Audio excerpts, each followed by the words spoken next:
हरिः ओं भूर्भुवः स्वः भद्रं कर्णेभिः शृणुयाम देवाः भद्रं पश्येमाक्षभिर्यजत्राः स्थिरैरङ्गे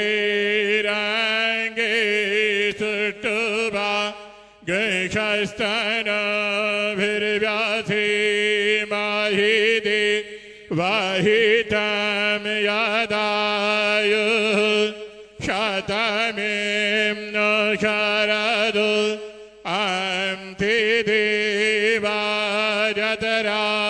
नश्चकरा जरक्षं तनूनां पुत्राक्ष जतरा पितर भवन्ति मान मधियारीरिकथायुर्गन्त आदितिर्द्योरादितिरन् तारिकझमादितिर्माता शापिता शापुत्राः विश्वेदेवादितिः पञ्चजना आदितिर्जातमादितिर्जानित्वं द्यः शान्तिरन् तारिकझग्गे शान्तिः पृथिवी शान्तिरापः शान्तिरुकधयः शान्तिः वनस्पतयः शान्तिर्विश्वे देवाः शान्तिर्ब्रह्म शान्तिः सर्वज्ञ शान्तिः शान्तिरेव शान्तिः श्यामा शान्तिरेधि यतो यतः समीहते ततो न अभयङ्कर शम्नः कर प्रजाभियो भयं नः पशुभियः विश्वानि देवा सवितर्दुरिता निपराशुभा यद्भद्रं तन्नाशुभा हरिः ॐ शान्तिः शान्तिः सुशान्तिर्भवतु सर्वारिष्टशान्तिर्भवतु अयमारम्भः शुभाय भवतु। श्री सद्गुरु महाराज की जय।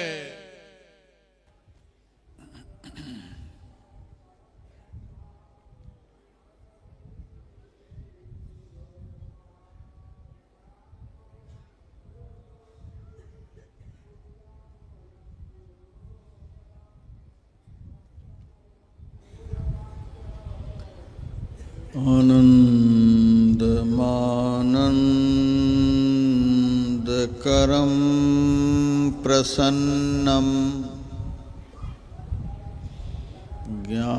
ज्ञानस्वरूपं निजबोधरूपं योगीन्द्रमीड्यं भवरोगवैद्यं श्रीमद्गुरुं नित्यमहं नमामि। यस्याङ्घ्रिपङ्कजपरागपरप्रभावात्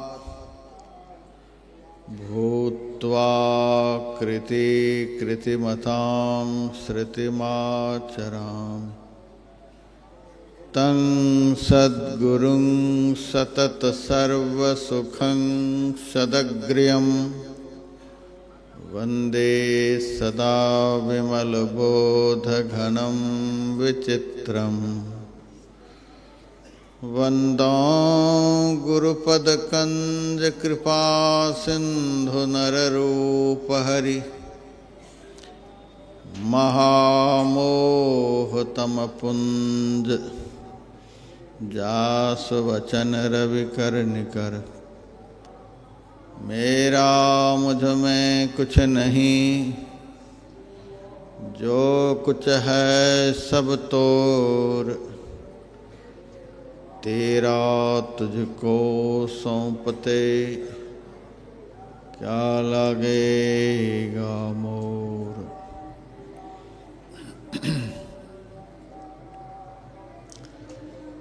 तीर्थराज प्रयाग में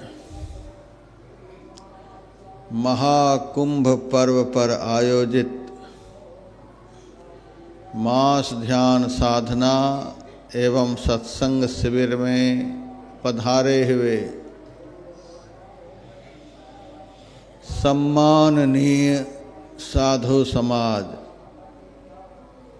सत्संग प्रेमी सज्जन वृंद, माताओं तथा बहनों,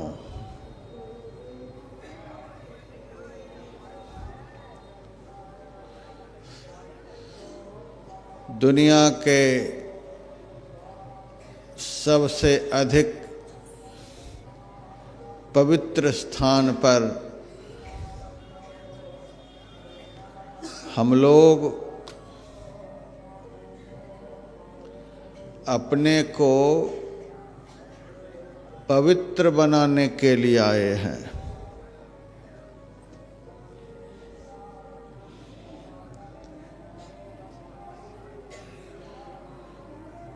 और जितने भी यहाँ करोड़ों करोड़ की संख्या में आ रहे हैं, सबके सब पवित्र होने के ख्याल से ही आ रहे हैं।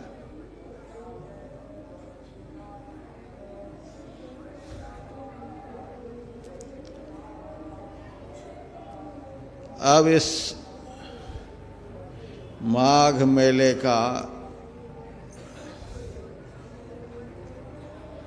2 दिन अवशेष है।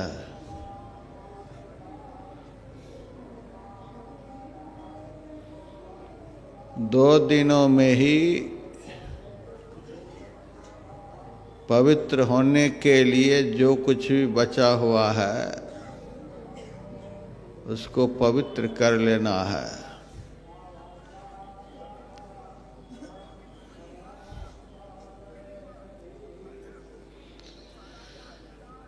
यहाँ पर सत्संग में केवल तन की पवित्रता की ही बात नहीं होती है, मन की पवित्रता की भी बात होती है और आत्मा की पवित्रता की भी बात होती है।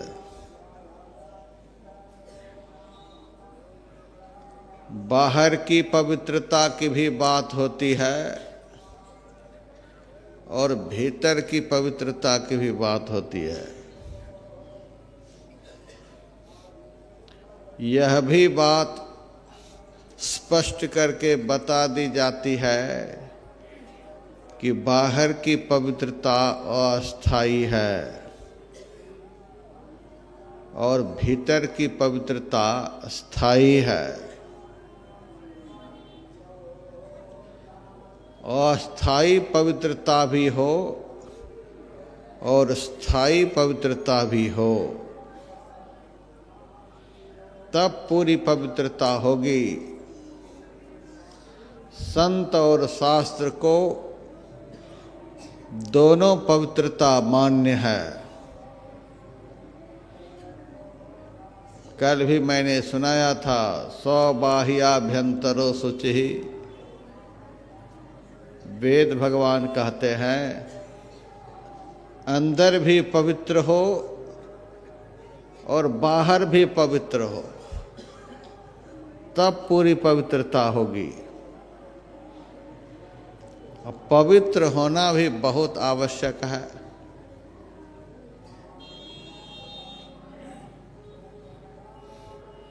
क्योंकि मानव जीवन का जो परम लक्ष्य है ईश्वर की प्राप्ति,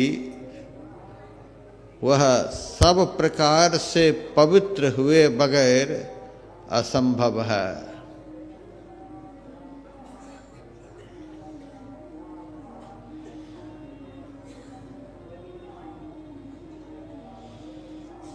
जावाल दर्शनोपनिषद में जावाली ऋषि का वचन है, ज्ञान शौचम परित्यज्य बाह्ये रमते नरः समूढ़ः कांचनं त्यक्त्वा लोष्ठं गृह्णाति सुव्रत। ज्ञान शौच को छोड़कर जो बाहरी शौच में ही लगा रहता है, वह मूढ़ सोने को छोड़कर मिट्टी का ढेला लेता है।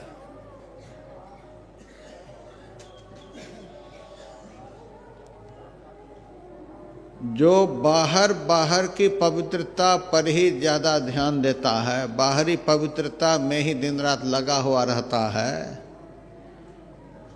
ऐसे आदमी को संतों ने, ऋषियों ने, शास्त्रों ने अच्छा शब्द से अभिहित नहीं किया है। स्वमूढ़, वह मूढ़ है, वह अज्ञानी है, जो केवल बाह्य पवित्रता में ही लगा हुआ रहता है। बाह्य पवित्रता अस्थायी है, मैंने पहले बताया।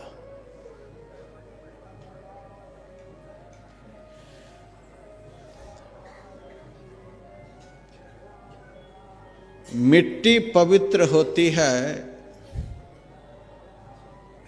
पवित्र जल से, जल पवित्र होता है अग्नि से, अग्नि पवित्र होती है हवा से, हवा पवित्र होती है आकाश से, आकाश पवित्र होता है पवित्र मन से, मन पवित्र होता है निर्मल बुद्धि से, बुद्धि पवित्र होती है निर्मल चित्त से, विशुद्ध चित्त से, चित्त शुद्ध होता है सात्विक अहंकार से, सात्विक अहंकार पवित्र होता है, शुद्ध होता है जड़ रहित चेतन से, जड़ रहित चेतन निर्मल होता है परम चेतन परमात्मा के दर्शन से। यहाँ तक पवित्रता की बात है। नहा धो करके ही आदमी झोला उठाकर चल देता है, यहाँ तक पवित्र करने की बात है, तब पूरी पवित्रता होगी। इसीलिए जावाली ऋषि कहते हैं ज्ञान शौचम परित्यज्य बाह्ये रमते नर स्वमूढ़ कांचनं त्यक्त्वा लोष्ठं गृह्णाति सुव्रत। जब तक ज्ञान नहीं होगा तब तक पवित्रता का बोध नहीं होगा। क्या इतना ही समझ लिए कि नहा धो लिए और पवित्र हो गए? कठोपनिषद में यमराज और नचिकेता का संवाद है।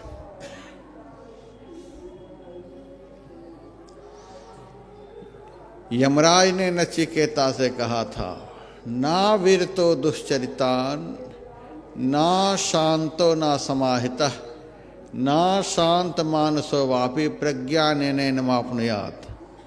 जो पाप कर्मों से अपने को निवृत्त नहीं कर लिया, जिनका मन शांत नहीं है, जिनका चित्त असमाहित है, वह इसे आत्मज्ञान के द्वारा प्राप्त नहीं कर सकता। अमृतत्व जो परमात्मा है, उन परमात्मा को ऐसे लोग प्राप्त नहीं कर सकते जो पाप कर्मों से निवृत्त नहीं हुआ है। झूठ, चोरी, नशा, हिंसा और व्यभिचार, ये 5 महापाप हैं। इनसे निवृत्त होना है।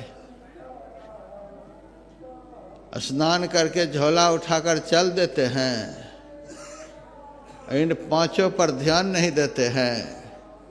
ये तो सब नहाए धोए पर पानी फेर देंगे।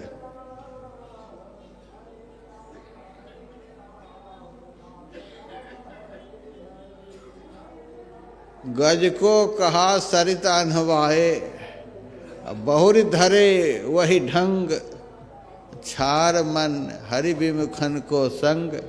गज को कहा सरिता नहवाए, हाथी को सरिता में स्नान कराने का क्या लाभ। स्नान करा के लाए और फिर धूल शरीर पर डालने लग गया।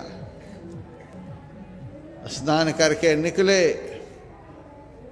गुटखा की पुड़िया जेब से निकाल कर मुंह में डाल लिए, जेब से सिगरेट निकाले, बीड़ी निकाले, पीते हुए जा रहे हैं। होटल में घुसे, नहा धो करके जो मर्जी सो खा लिए। रास्ते भर दूसरे की निंदा चुगली, झूठ भी बोल ही रहे हैं, चोरी भी कर ही रहे हैं, नशा हिंसा व्यभिचार भी कर ही रहे हैं। ये सब हो रहा है, इसी को पवित्रता कहते हैं। नाविरतो दुश्चरितान, जो अपने को पाप कर्मों से निवृत्त नहीं कर लिया है, वह कहीं भी जाकर पवित्र नहीं हो सकता।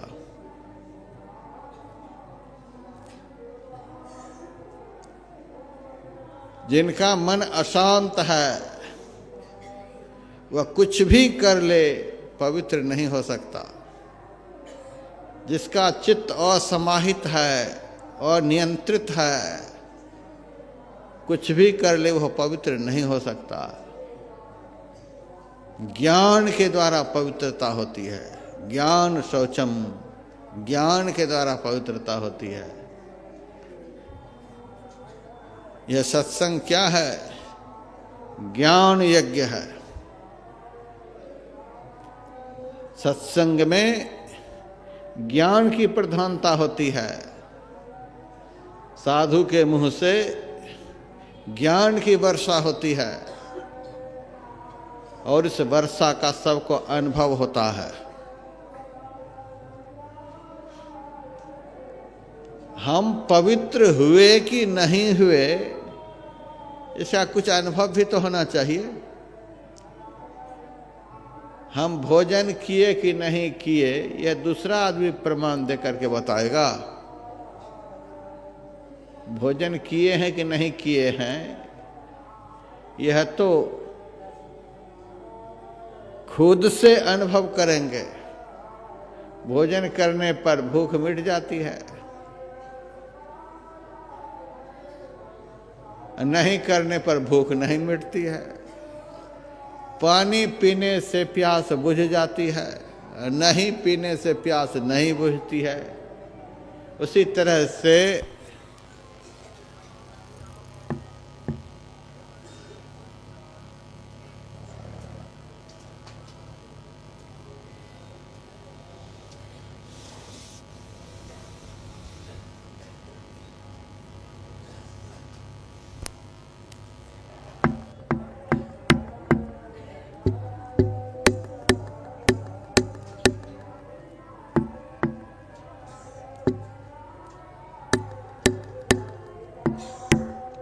उसी तरह से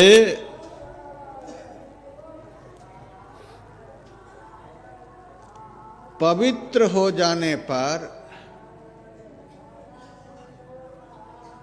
और पवित्र नहीं होने पर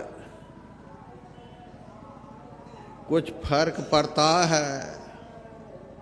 फर्क क्या पड़ता है?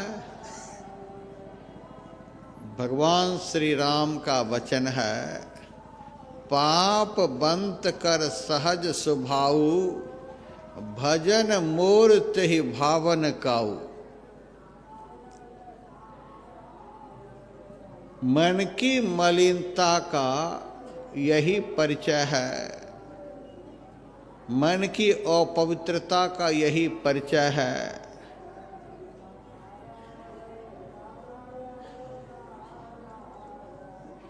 मन की विशुद्धता का यह परिचय है कि मन जब विशुद्ध हो जाता है, मन जब पवित्र हो जाता है, मन जब निर्मल हो जाता है, तो निर्मल मन को, पवित्र मन को, विशुद्ध मन को, भजन को छोड़कर और कुछ अच्छा नहीं लगता है।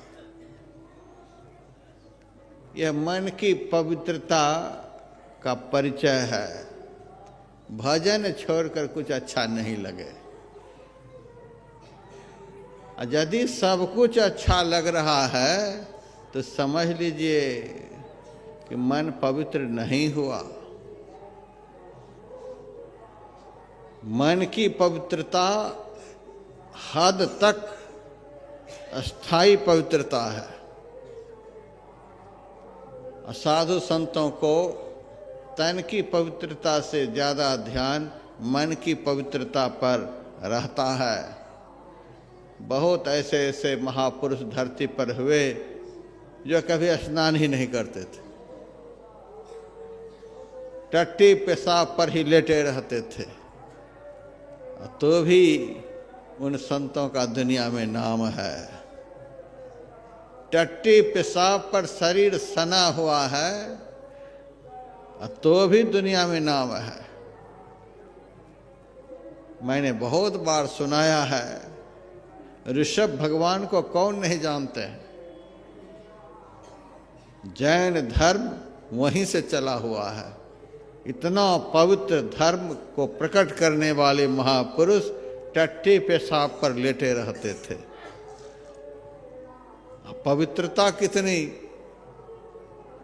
टट्टी पेशाब पर लेटे हुए रहते थे, तो भी भागवत में भगवान के 24 अवतारों में ऋषभ भगवान का भी नाम आता है। टट्टी पेशाब पर लेटे हुए हैं तो भी भगवान कहलाते हैं। और रावण जहां सोता था वह सोना का घर था, सोने का पलंग और बिस्तर का कौन वर्णन कर सकता है। वाल्मीकि रामायण में रावण के भवन की बड़ी चर्चा है। अति विचित्र कही जात सो नहीं, तुलसीदास जी ने भी लिखा है। वाल्मीकि मुनि तो बड़े विकट महात्मा थे, बहुत लंबा चौड़ा लिखा है, लेकिन तुलसीदास जी महाराज को इस पापी के घर की व्याख्या अच्छी नहीं लगी। बस इतना ही लिखा, अति विचित्र कही जात सो नहीं। बड़ा विचित्र था।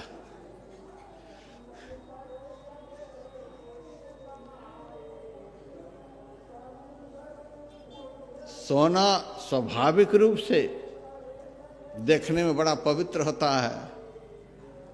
सोना का महल कैसा रहा होगा, सोने का पलंग, उस पर मलमल का बिछावन, उस पर रावण सोता था। लेकिन रावण भगवान नहीं कहला सका। स्नान भी करता ही होगा। रावण के चित्र में भी लिखा हुआ है, तिलक भी लगाता था, माला भी पहनता था, पूजा पाठ भी करता था, यज्ञ भी करता था, तप भी करता था, अनेक शास्त्रों का उनको ज्ञान भी था। हनुमान जी जब समझाने लग गए तो हनुमान जी से कहा कि तू हमको आया है समझाने के लिए? मिला हम ही कपि गुरुवर ज्ञानी, ये बंदर आया है हमको ज्ञान देने के लिए? जो जो समझाने के लिए जाता था उन्हीं के ऊपर बिगड़ जाते हैं। हमसे ज़्यादा तुम पढ़े लिखे हो, तुम आए हो हमको समझाने के लिए। इतना बड़ा शास्त्रज्ञ, वेद के ऊपर उन्होंने भाष्य लिखा, उपनिषद के ऊपर उन्होंने भाष्य लिखा, संहिता ग्रंथ लिखा, रावण संहिता है, बहुत मोटी पुस्तक है। इतना सब कुछ के होने पर भी नहाता भी था, यज्ञ भी करता था, तप भी करता था, स्वाध्याय भी करता था, पवित्र वस्त्र पहनता था, लेकिन भगवान नहीं कहला सका। भगवान तो छोड़ दीजिए, आदमी भी नहीं कहला सका। जहाँ भी उनका नाम आता है राक्षस में ही नाम आता है। राक्षस भी नहीं, राक्षस राज, राक्षसों का राजा। यदि केवल चमड़ा को ही साफ सुथरा रखने से कोई पवित्र हो जाता, तो आज दुनिया में बहुत बढ़िया बढ़िया चमड़ा वाला दिखलाई देता है। चमड़े की पवित्रता से अंदर की पवित्रता नहीं हो जाती है।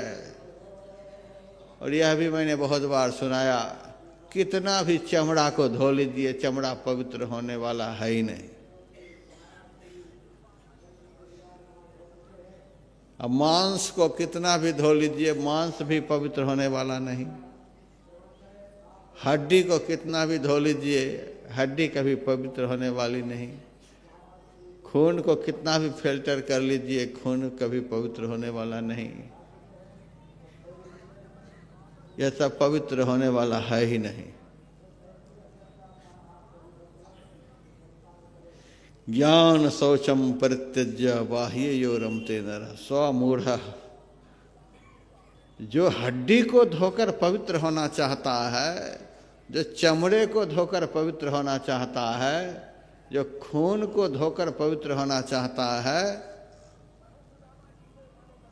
जो मांस को धोकर पवित्र होना चाहता है, उसको मूढ़ कहा गया, मूढ़ अज्ञानी कहा गया। जिन्होंने शरीर को तो नहीं धोया, लेकिन मन को धोकर के साफ कर लिया है। शरीर को तो नहीं पवित्र किया, लेकिन अपने दूषित चित्त को पवित्र कर लिया। शरीर को तो नहीं पवित्र किया, अपने मलिन बुद्धि को निर्मल बना लिया। शरीर को तो पवित्र नहीं किया, अपने तामस अहंकार को विशुद्ध कर लिया। विशुद्ध अहंकार कैसा होता है, यह भी मैंने आप लोगों को सुनाया है। और जिन्होंने और कुछ भी पवित्र नहीं किया, केवल अपनी आत्मा को पवित्र कर लिया, उनसे बढ़कर दुनिया में कोई पवित्र नहीं हो सकता। जिनकी आत्मा पवित्र है, वह दुनिया में सबसे बड़ा पवित्र है। हमें धीरे धीरे बाहर से पवित्र होते होते अंदर में घुसना है। अंदर को पवित्र बनाते बनाते बनाते अपने तक को पवित्र करना है। मैंने एक एक चीज की पवित्रता के विषय में सुनाया। सबसे अंतिम में आत्मा की पवित्रता है।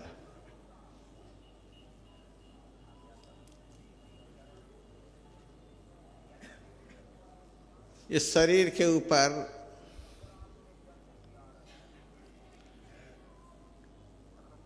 कीचड़ लग जाए, कालिख लग जाए, गोबर लग जाए, टट्टी पेशाब लग जाए,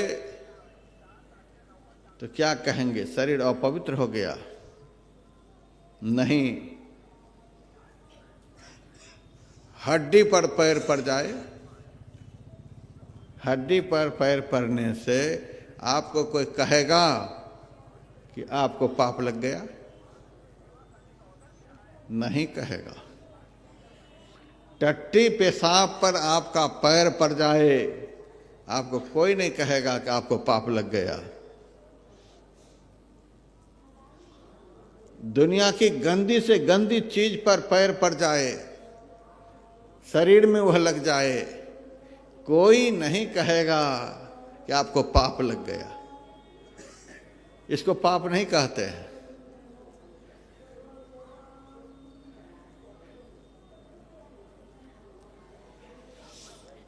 पाप ही तन को भी अपवित्र करता है, पाप ही मन को भी अपवित्र करता है, पाप ही अंतःकरण को भी अपवित्र करता है, पाप के कारण ही आत्मा भी अपवित्र होती है। पाप से अपवित्रता होती है, पदार्थ से नहीं। गंदी चीज पर पैर पड़ गया इसका मतलब यह नहीं कि आपका शरीर अपवित्र हो गया। आप धो लीजिए, स्नान कर लीजिए, बस आप पवित्र हो गए। लेकिन यदि आप झूठ बोल गए, किसी के साथ झूठ बोल गए, तो जल से धोते धोते आप मर जाएंगे तो भी आप पवित्र नहीं हो सकते। ये झूठ पाप है, इससे अपवित्रता होती है। चोरी महापाप है, इससे अपवित्रता होती है। किसी भी प्रकार के नशाओं का सेवन करना, इससे अपवित्रता होती है। शराब की बोतल पर पैर पड़ जाए, आप अपवित्र नहीं हैं, लेकिन शराब की एक बूंद यदि आपके भीतर चली जाए तो आप अपवित्र हो जाएंगे। मांस के ऊपर पैर पड़ जाए, आप अपवित्र नहीं होंगे। यदि मांस आपके भीतर चला गया तब आप अपवित्र हो गए। बीड़ी सिगरेट के ऊपर पैर पड़ जाए, आप अपवित्र नहीं होंगे। यदि उसको आप पी लिए तब आप अपवित्र होंगे।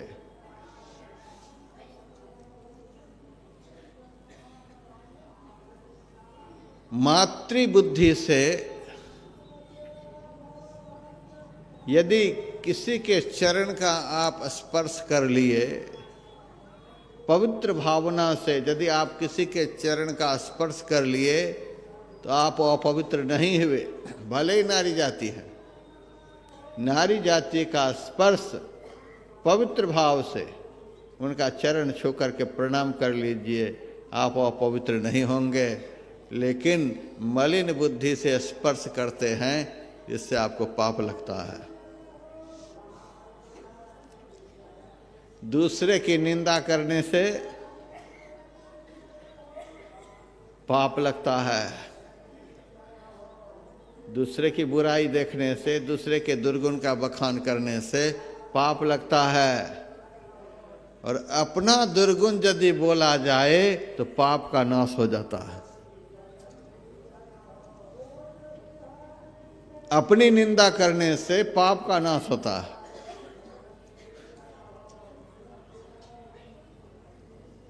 संत सूरदास जी महाराज की वाणी है, मौसम कौन कुटिल खल कामी, जो तन दिया ताहि बिसराया बिसरायो, ऐसो नमक हरामी। भरी भरी उदर विषय को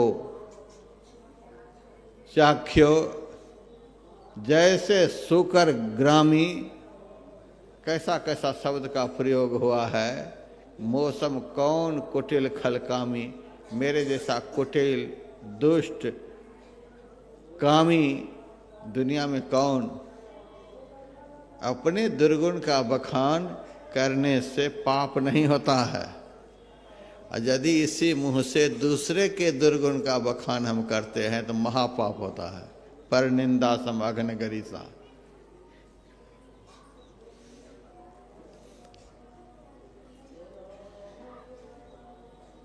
तो पाप का नष्ट होना संतों की दृष्टि में यही पवित्रता है। पाप का नष्ट होना, पाप नहीं करना, यही पवित्रता है। आप जीवन में कभी स्नान नहीं करें, आप अपवित्र नहीं होंगे।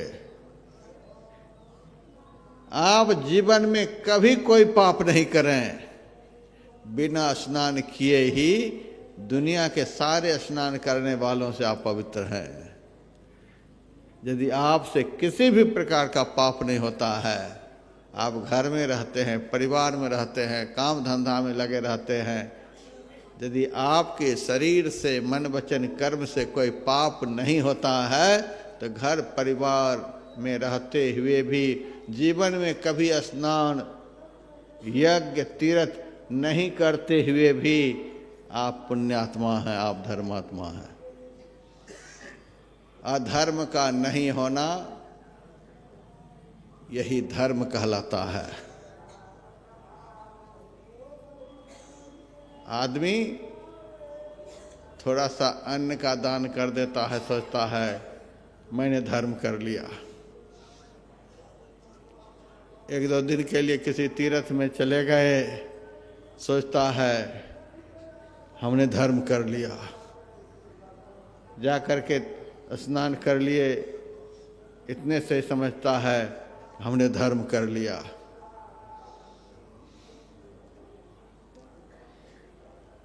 यह तो मान लेने वाली बात है, इसको धर्म नहीं कहते हैं। धर्म की व्याख्या ही अलग है। अधर्म का नहीं होना यही धर्म है। कौन कहेंगे झूठ बोलना धर्म है? बोलने वाला भी नहीं कहेगा। झूठ अधर्म है, चोरी अधर्म है, नशाओं का सेवन अधर्म है, हिंसा अधर्म है, व्यभिचार अधर्म है। ये 5 ही महा अधर्म हैं। ये पांचों अधर्म का नहीं होना यही धर्म है। और इस धर्म को धर्म ग्रंथों में फल की संज्ञा दी गई है। 4 प्रकार के फल की चर्चा है। तीर्थराज प्रयाग की बड़ी महिमा है, लेकिन तुलसीदास जी महाराज ने कोई यहाँ आ जाए,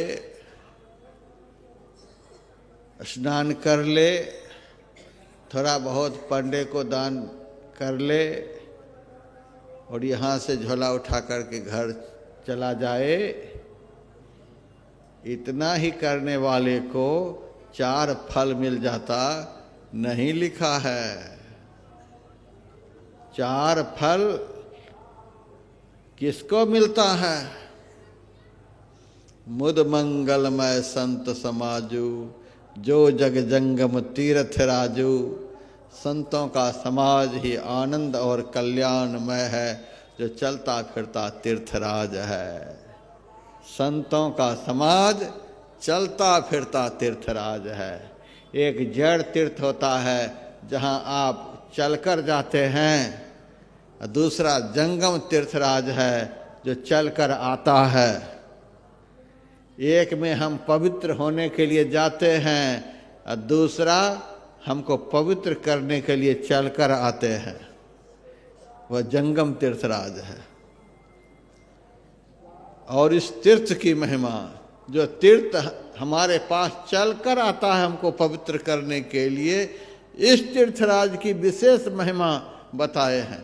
अकथ अलौकिक तीर्थ राहु, जो तीर्थ हमारे पास चलकर हमें पवित्र करने के लिए आता है, अंदर को भी पवित्र कर देता है, बाहर को भी पवित्र कर देता है।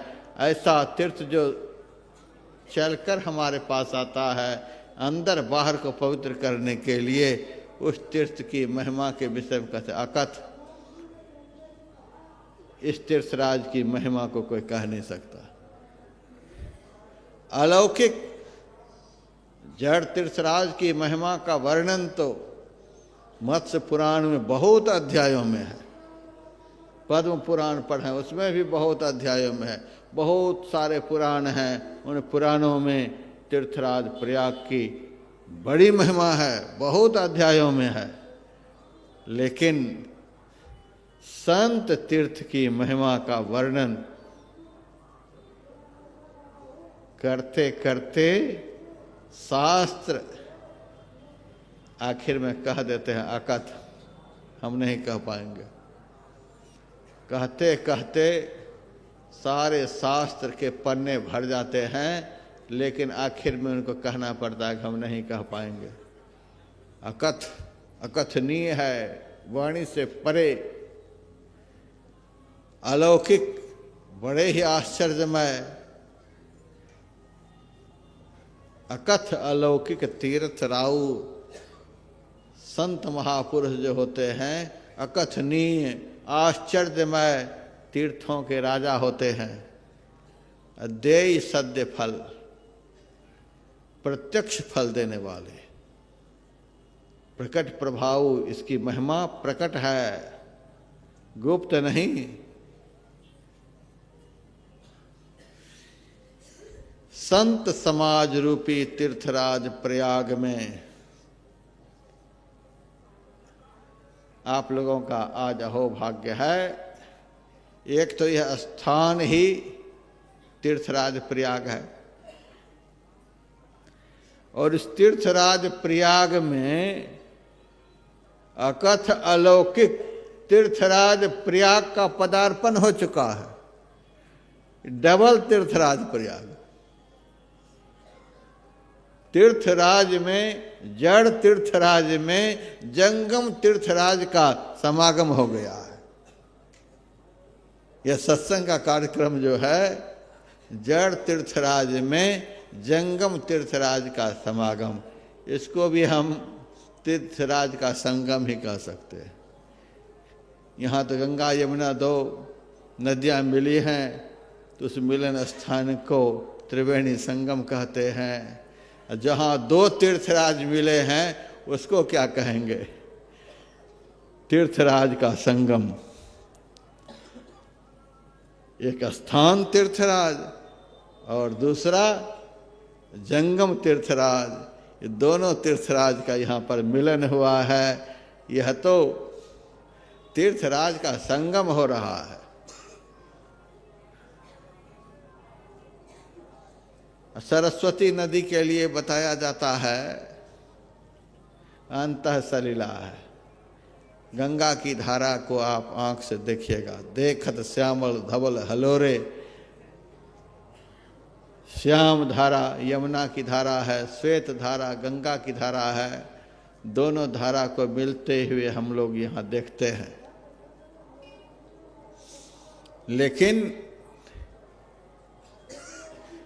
जिस धारा के कारण इस त्रिवेणी संगम की सबसे अधिक महिमा है, वह धारा नहीं दिखलाई देती है। आप वहाँ के पंडे से पूछिए कि सरस्वती की धारा कहाँ दिखलाई देती है, तब कहेंगे वह अंतः सलिला है, अंदर ही अंदर बह रही है। कैसे तुम प्रूफ कर रहे हो कि अंदर अंदर बह रही है? एक चुल्लू वो जल अंदर से निकाल करके हमें दिखलाओ, ये सरस्वती का जल है। दिखला पाएंगे कोई? हमें गंगा का जल नहीं चाहिए, हमें यमुना का जल नहीं चाहिए, हमें एक चुल्लू सरस्वती का जल चाहिए। थोड़ा सा निकाल करके दिखाओ तो कोई दिखा पाएंगे?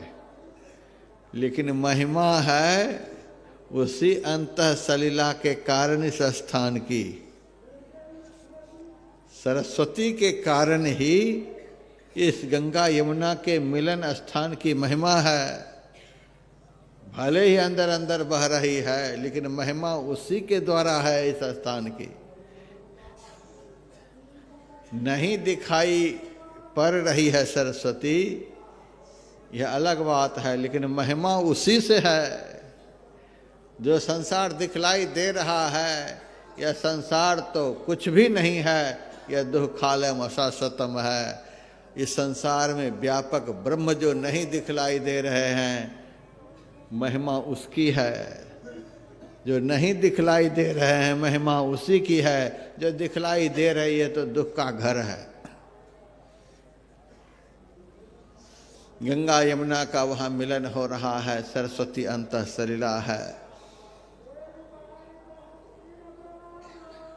यहां पर देखिए, एक तो तीर्थराज प्रयाग यह स्थान है ही, और दूसरे नंबर में जो जग जंगम तीर्थराजु संतों का समागम होने के कारण यहाँ दो प्रयागराज एक साथ, जो जग जंगम तीर्थराजु राम भगति जह सुर सरिधारा, सरसई ब्रह्म विचार प्रचारा, विधि निषेधमय कलिमल हरणी, कर्म कथा रविनंदन वर्णी। जिस समय सत्संग में ईश्वर परमात्मा के सगुण साकार भक्ति की चर्चा होती है, समझ लीजिए अभी साधु के मुंह से गंगा की धारा बह रही है। सगुण भक्ति की महिमा जिस समय सत्संग में बतलाई जाती है, उस समय आप लोग विश्वास मानिए कि साधु के मुंह से गंगा की धारा बह रही है। और जिस समय साधु के मुंह से यह काम करो, यह काम नहीं करो, यह विधि कर्म है, यह निषेध कर्म है, अभी भी मैंने बहुत कुछ सुना दिया है। विधि निषेधमय कलिमल हरणी, कर्तव्य और कर्तव्य कर्म का विश्लेषण जिस समय साधु के मुंह से होता है, समझिए कि इस समय साधु के मुंह से यमुना की धारा बह रही है। और जिस वक्त पर ब्रह्म परमात्मा के शाश्वत स्वरूप का वर्णन साधु के मुंह से होता है, ब्रह्मे वेद ममृतम पुरस्ताद ब्रह्मा पश्चात ब्रह्मा दक्षिण तस्ोत्तरेण अधश्चोर्ध्वं च प्रसृतम ब्रह्मे वेदम विस्मिदम वरिष्ठम। वह ब्रह्म रूपी अमृत ऊपर है, नीचे है, बाएं है, दाएं है, आगे है, पीछे है, सर्वत्र ब्रह्म ही ब्रह्म उमड़ रहा है। सृष्टि के कण कण में परिव्याप्त है। वह अनादि है, अनंत है, सर्वव्यापक है, सब में समाये हुए हैं, सबसे सूक्ष्म है, सबसे परे हैं, सबसे अधिक शक्तिमान हैं, सब कुछ करने वाले वही हैं, सब कुछ बनाने वाले वही हैं, सबको एक ही क्षण में मिटाने की भी ताकत रखने वाले वही हैं। जब इस प्रकार से परात्पर ब्रह्म के विषय में बतलाया जाता है, ब्रह्म संबंधी वार्ता, ब्रह्म के तात्विक विश्लेषण साधु के मुंह से होने लग जाता है, समझिए इस समय सरस्वती की धारा बह रही है।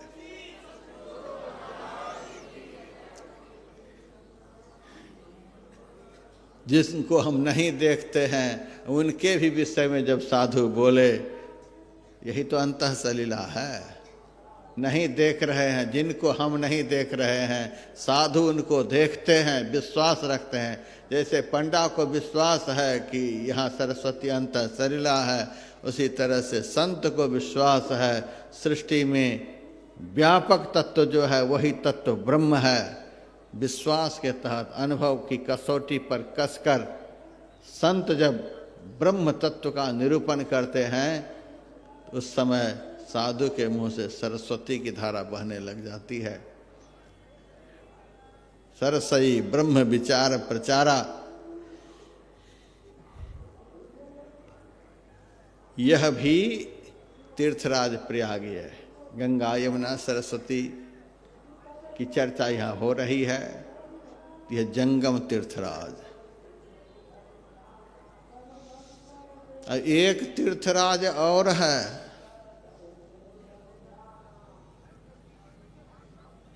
वह तीर्थराज तो बड़ा विचित्र है, वह सबके भीतर में ही है।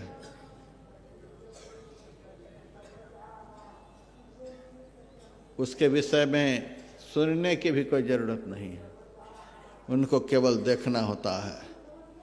इस तीर्थराज का ज्ञान सुन करके होता है। जड़ तीर्थराज का ज्ञान वहाँ जाकर के शरीर से होता है, शरीर से जाकर के जड़ तीर्थराज का ज्ञान होता है। हम आ गए तीर्थराज प्रयाग में। संत समाज रूपी तीर्थराज प्रयाग का ज्ञान कान के माध्यम से सुन करके होता है, और सबके अंदर में जो चैतन्यमयी त्रिवेणी की धारा बह रही है, उस तीर्थराज का ज्ञान अंदर की आंख से देख करके होता है। एक तीर्थराज में जाकर के ज्ञान होता है, दूसरे तीर्थराज में सुन करके ज्ञान होता है, तीसरे तीर्थराज का ध्यान के द्वारा अंदर की आंख से ज्ञान होता है। और एक से दूसरे का महत्व बहुत अधिक है। जहाँ शरीर से चलकर ज्ञान होता है कि हम प्रयागराज में आ गए, उस प्रयागराज से लाखों करोड़ों गुना अधिक महत्व का कान के द्वारा जो प्रयागराज की महिमा सुन रहे हैं। राम भगत जहाँ सुर सर धारा, सरसय ब्रह्म विचार प्रचारा, विधि निषेध में कलिमर हरणी, कर्म कथा रविनंदिनी वर्णी। कान के माध्यम से जो सुन करके ज्ञान हो रहा है, वो पैर से चलकर जाकर जो ज्ञान होता है, उससे लाखों गुना अधिक श्रेष्ठ। और इससे भी बढ़कर अंतर ध्यान के द्वारा अंदर की आँख से जिस त्रिवेणी का दर्शन होता है, वह तो अनंत गुना अधिक महत्व का है। एक त्रिवेणी से दूसरे त्रिवेणी का महत्व बढ़ता चला गया है। तीसरी त्रिवेणी सबके अंदर में है। इरा भगवती गंगा, पिंगला यमुना नदी, इरा पिंगलयोर मध्य सुषुम्ना च सरस्वती, त्रिवेणी संगमो यत्र तीर्थराज स उच्यते, तत्र स्नानम प्रकुर्वीत सर्व पापः प्रमुच्यते। इरा भगवती गंगा, हमारे मस्तिष्क में इरा नाम की नाड़ी है। इरा तिष्ठति वामेन, बाईं तरफ इरा नाम की नाड़ी है जिसको गंगा की संज्ञा दी गई है। इरा भगवती गंगा। पिंगला यमुना नदी, पिंगला दक्षिणेन च, दक्षिण तरफ, मस्तिष्क में दक्षिण तरफ अर्थात दाईं आंख में पिंगला नाम की नाड़ी है। इरा तिष्ठति वामेन, पिंगला दक्षिणेन च, इरा भगवती गंगा, पिंगला यमुना नदी। पिंगला को यमुना कहा गया है। यह हठयोग का वर्णन है। हठयोग की साधना मूलाधार से चलती है। मूलाधार में इड़ा, पिंगला और सुषुम्ना का मिलन है। मूलाधार में जो इड़ा कहलाती है, वही आज्ञा चक्र में जाकर के पिंगला बन जाती है। मूलाधार में जो पिंगला कहलाती है, वही आज्ञा चक्र में जाकर के इड़ा नाड़ी बन जाती है। राजयोग की साधना आज्ञा चक्र से शुरू होती है। जितने चक्र हैं, मूलाधार से ऊपर स्वाधिष्ठान है, स्वाधिष्ठान से ऊपर मणिपूरक है, मणिपूरक से ऊपर अनाहत है, अनाहत से ऊपर विशुद्ध है, विशुद्ध से ऊपर आज्ञा चक्र है। एक चक्र को बाएं दाएं करके, जैसे सांप चलता है, सांप को कुंडल भी कहा जाता है। सांप का एक नाम कुंडल। सांप कभी भी सीधा नहीं चलेगा, वो टेढ़ा मेढ़ा चलेगा। उसी तरह से हमारी चेतन शक्ति जो मूलाधार में आबद्ध है, वह चेतन शक्ति जब ऊर्ध्वमुख होती है, जागृत होती है, उसी को कुंडलनी शक्ति का जागरण होना कहते हैं। वह शक्ति जब जागृत होती है तो एक चक्र को सांप की तरह बाएं दाएं करके चलती है। तो जो मूलाधार में ईड़ा है वही आज्ञा चक्र में पिंगला है, जो मूलाधार में पिंगला है वही आज्ञा चक्र में ईड़ा है। इसीलिए संतवाणी में पिंगला को गंगा कहा गया है। संत की साधना राजयोग की साधना है। हमारे गुरुदेव कहते पिंगल दहिन गंग सूरज, इंगल चंद यमुना बाई। और तंत्र शास्त्र जो है वो हठयोग का शास्त्र है। वहाँ पर है ईरा तिष्ठति बामेन पिंगला दक्षिणेन च, ईरा भगवती गंगा पिंगला यमुना नदी। बहुत लोग भ्रमित हो जाते हैं ये कैसा हो गया। धर्म ग्रंथ में लिखा हुआ है ईड़ा भगवती गंगा, और हमारे गुरुदेव कहते पिंगल दहिन गंग। पिंगला जो है दाईं तरफ है वह गंगा की धारा है, यहाँ कहते हैं ईड़ा भगवती गंगा। यहाँ हठयोग और राजयोग की बात है। और यह धारा जो है वही कुंडलनी शक्ति है। कुंडलनी शक्ति को ही राजयोग में चेतन शक्ति कहते हैं। और यह शक्ति जागृत होकर के एक चक्र को बाएं दाएं करके सांप की तरह, कुंडल की तरह चलते हुए आज्ञा चक्र तक पहुंचती है।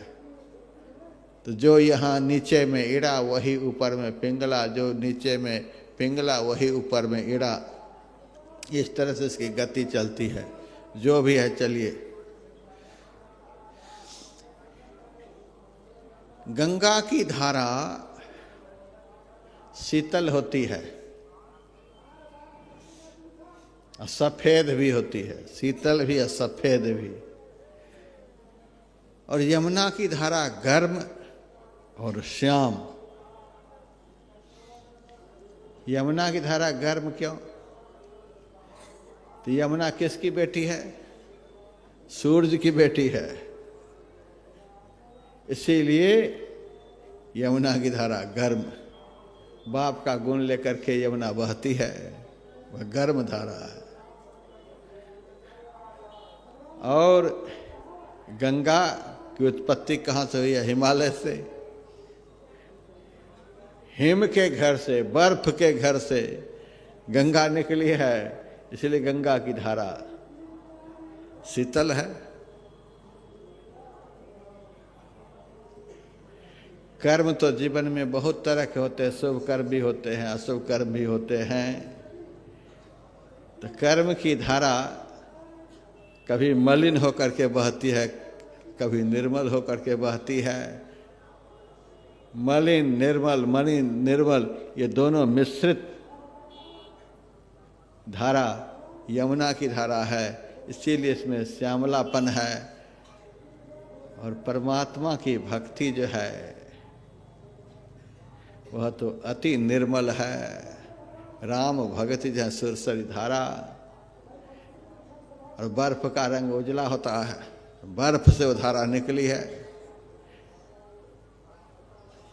वह भक्ति की धारा है, वह निर्मल है, पवित्र है। इसलिए उसका रंग श्वेत बताया गया।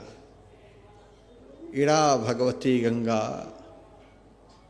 पिंगला यमुना नदी। हमारे मस्तिष्क में दो धाराएं बह रही है, ईड़ा भगवती गंगा, पिंगला यमुना नदी। बाईं तरफ ईड़ा, दाईं तरफ पिंगला। दोनों के मध्य में सुषुम्ना है। सुषुम्ना च सरस्वती। ईड़ा को गंगा, पिंगला को यमुना, सुषुम्ना को सरस्वती कहा गया है।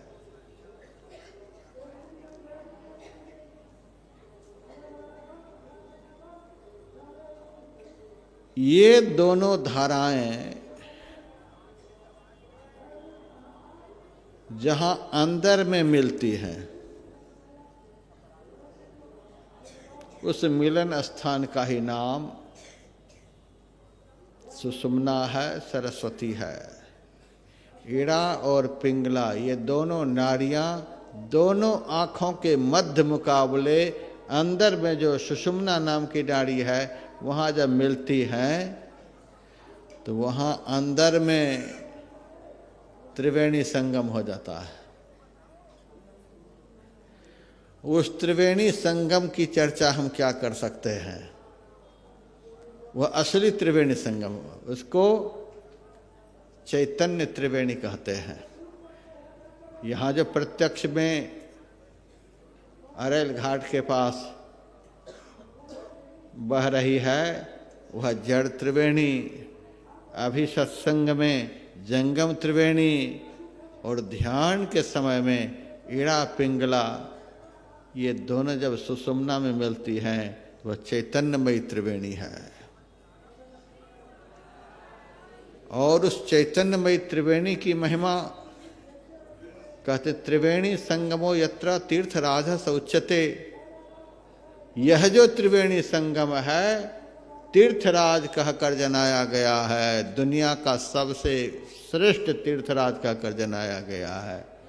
इस तीर्थराज का दर्शन अंदर की आंख से, जंगम तीर्थराज का ज्ञान बाहर के कान से, और जड़ तीर्थराज का ज्ञान पैर से चलकर वहां जाकर के। त्रिवेणी संगमो यत्र तीर्थराजस उच्यते, दुनिया का सबसे श्रेष्ठ तीर्थराज कहकर जनाया गया। जड़ तीर्थ से जंगम तीर्थ श्रेष्ठ, जंगम तीर्थ से चैतन्यमय तीर्थ श्रेष्ठ। ये तीन त्रिवेणियां हैं। जड़ तीर्थ में अवगाहन करने से तन पवित्र होता है, तन का स्नान होता है, तन निर्मल होता है। जंगम तीर्थराज में स्नान करने से मन निर्मल होता है। अभी अनुभव होता होगा किसी का मन अभी गलत सोच रहा है, गलत कर रहा है, यही तो मन की निर्मलता है, यही तो पवित्रता है। कोई कह दिया मन पवित्र हो गया, कह देने से बात नहीं बनती है, अनुभव होना चाहिए।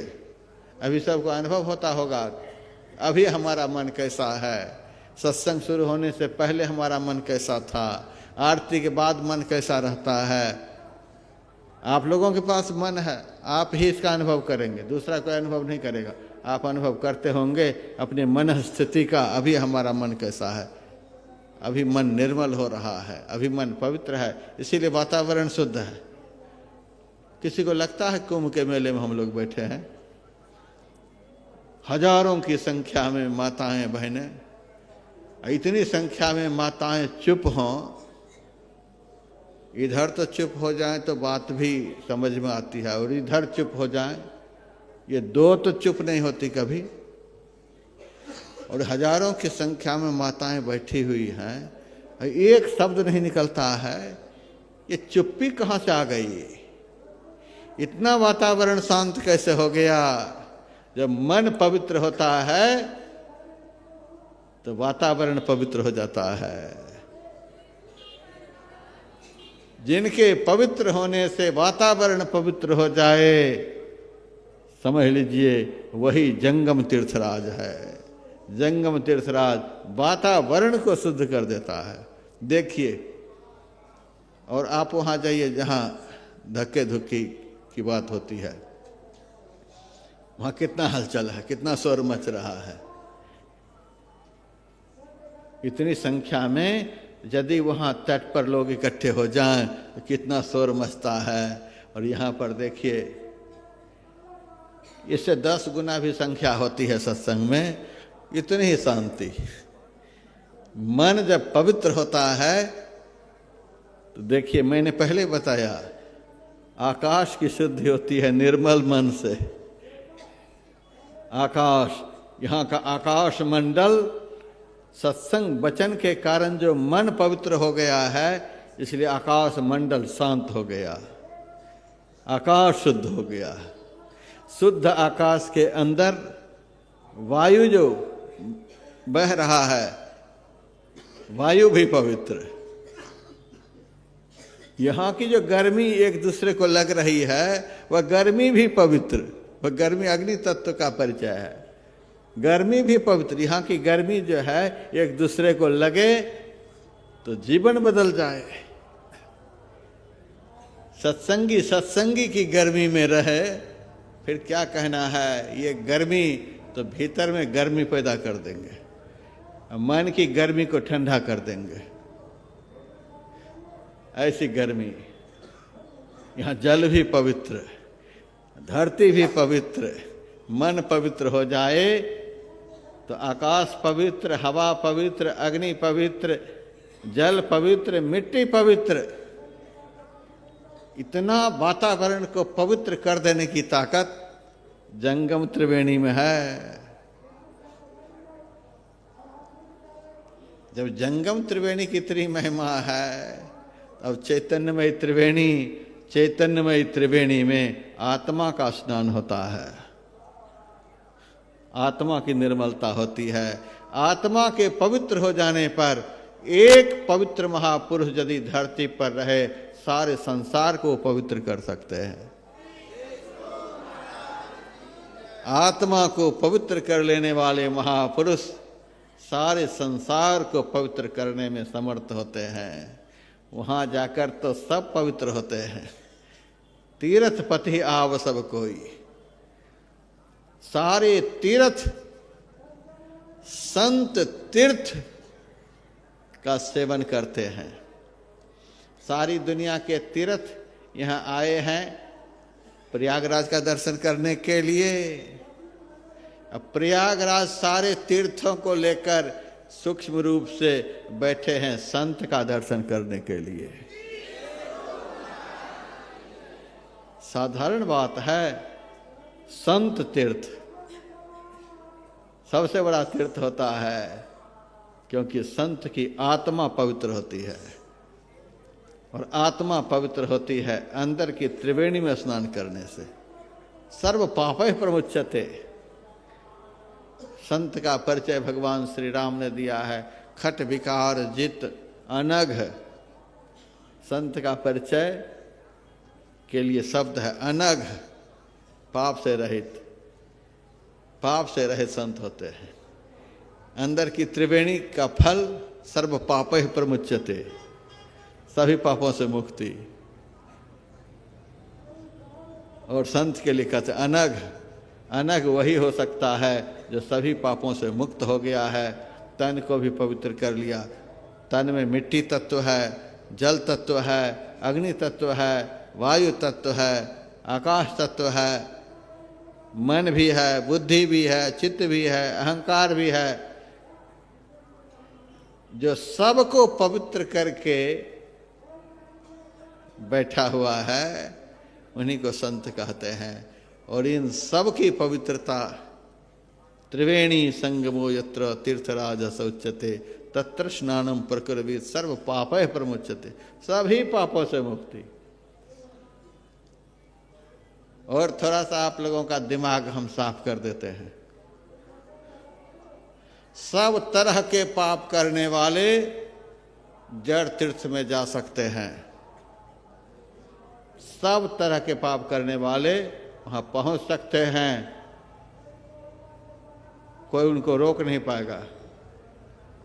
इसीलिए नहीं रोक पाएगा कि किसी को पता नहीं कि ये सब प्रकार के पाप करने वाले हैं। कोई प्रूफ है? हथियार रहेगा,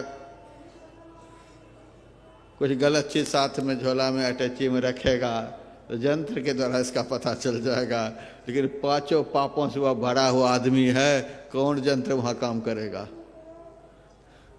सब प्रकार के पापी जड़ तीर्थराज में पहुंच सकता है। और जंगम तीर्थराज में सब प्रकार का पुण्यात्मा पहुंच सकता है। सब प्रकार का पापी यहाँ नहीं पहुंच सकता है, क्योंकि पुण्य पुंज बिन मिलहि न संता।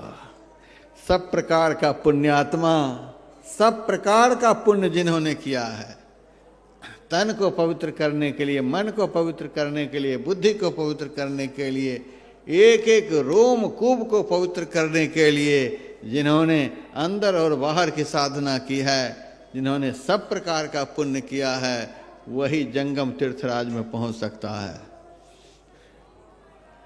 और सब प्रकार का पुण्य तो किया ही है, लेकिन जन्म जन्म का किया हुआ बहुत तरह का पाप भी उनके साथ में है। पाप भी तो आदमी बहुत किया है, पुण्य भी बहुत किया है।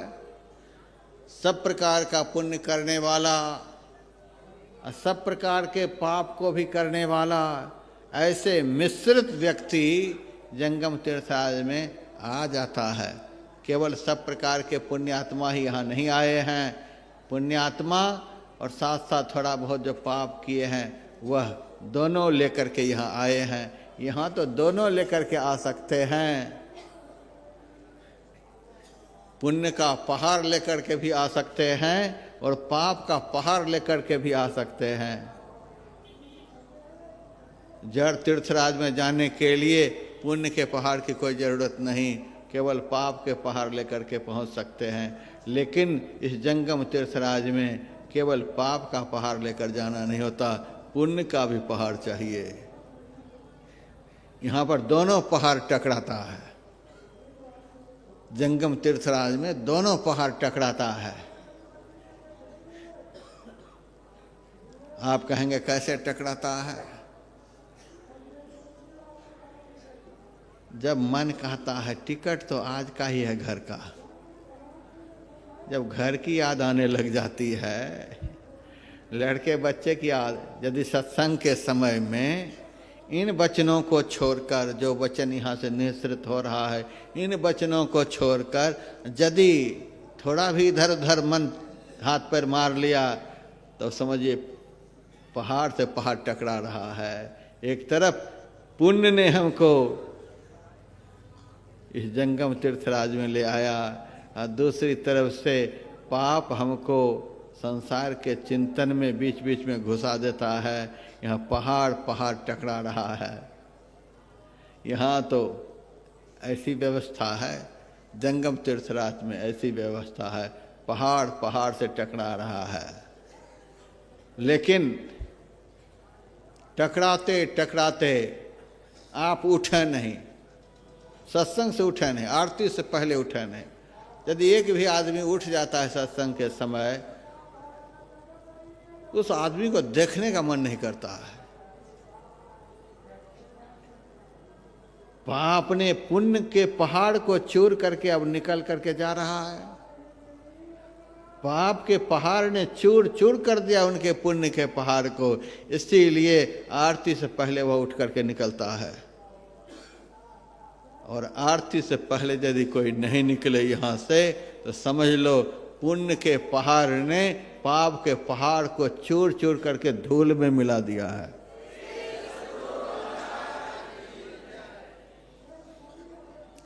यहाँ तो इस तरह से भी आना जाना होता है।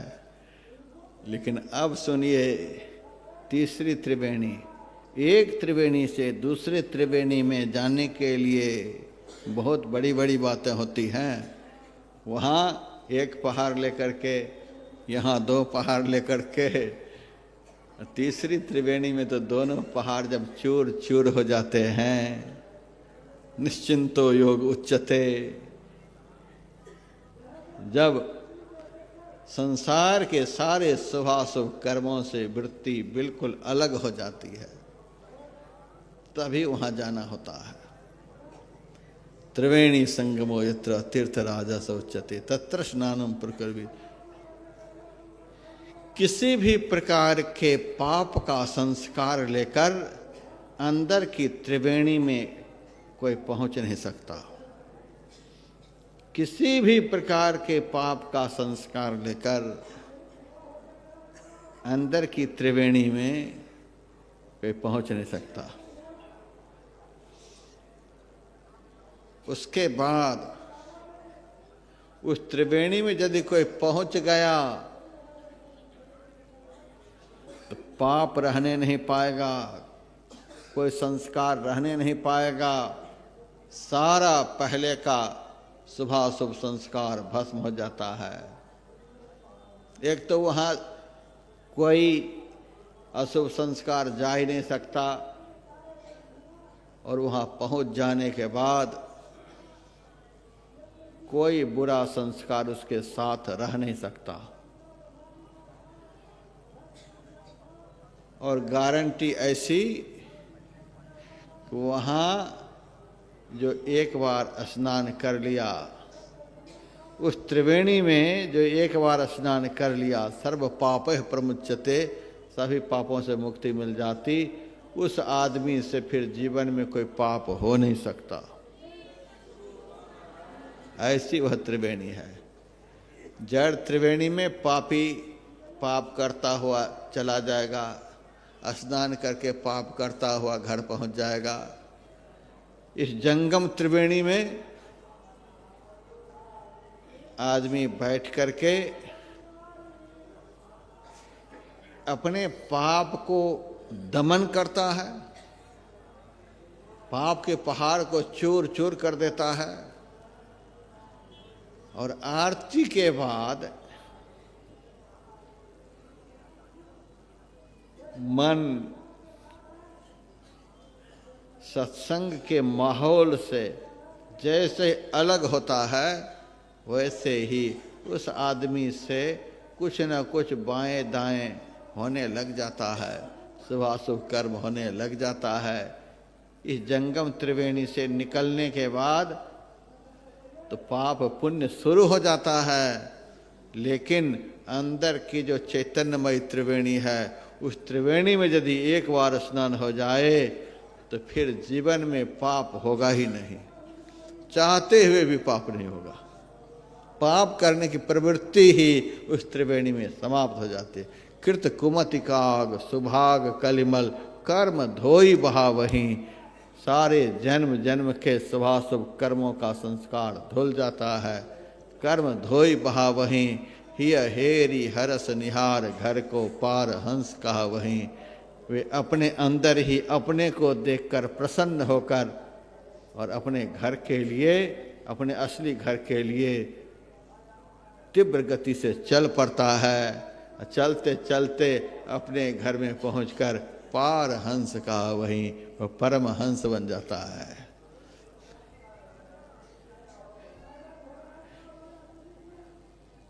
जड़ त्रिवेणी में स्नान करने से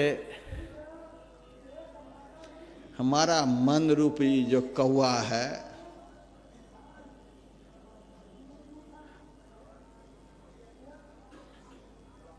उसका रंग नहीं बदलता है। जड़ त्रिवेणी में स्नान करने से हमारा जो मन रूपी कौवा है, उसका रंग नहीं बदलता, तन का रंग बदल जाता है। साफ सुथरा शरीर हो जाता है, तन का रंग बदल जाता है, लेकिन मन रूपी काला कौवा का रंग बदलता नहीं। जंगम त्रिवेणी में स्नान करने से काक होई पिक, कौवा का रंग बदल जाता है, कौवा कोयल बन जाता है। मन निर्मल हो जाता है, मन पवित्र हो जाता है, उजला मन हो जाता है। जंगम त्रिवेणी में स्नान करने से मन का रंग बदल जाता है, मन की मलिनता खत्म हो जाती है। आप लोगों से कोई पूछे पाप का रंग कैसा होता है, बताओ तो। झूठ बोल दिया पाप हो गया, चोरी कर लिया पाप हो गया, नशा हिंसा व्यभिचार कर लिया पाप हो गया, तो पाप हो गया। पाप का रंग कैसा होता है, आपसे कोई पूछे, आप लोग बता देना। पाप का रंग काला होता है। आप लोगों से पूछे पुण्य का रंग कैसा होता है, आप लोग बता देना। पुण्य का रंग उजला होता है। पुण्य का रंग उजला, पाप का रंग काला। जब तक आंख बंद करने पर घोर अंधकार दिखलाई दे रहा है, तब तक समझिए हमारा मन काला कौवा है। और जब प्रकाश का दर्शन अंदर में होता है, तब इस काला कौवा का रंग, कौवा वही रहता है लेकिन उनका रंग बदल जाता है, वह उजला। उजला रंग हंस का होता है। वही कौवा बदल करके हंस हो गया, अब उनकी संज्ञा हंस की हो गई। जड़ त्रिवेणी में तन का रंग बदलता है, मन का रंग नहीं बदलता। वहाँ काला, वहाँ मन काला। जंगम त्रिवेणी में मन का रंग बदल गया, इनका नाम हो गया हंस। उजला हो गया, साफ हो गया तो हंस। और अंदर की चैतन्यमयी त्रिवेणी में स्नान हो जाने के बाद इसी मन का नाम हो जाता है परमहंस। पारहंस कहा वहीं। कौआ, हंस और परमहंस, तीनों त्रिवेणी का फल बता रहा हूं। इस तरह से परिवर्तन होता जाता है। पारहंस कहा वहीं, फिर उससे कभी कोई पाप नहीं होता।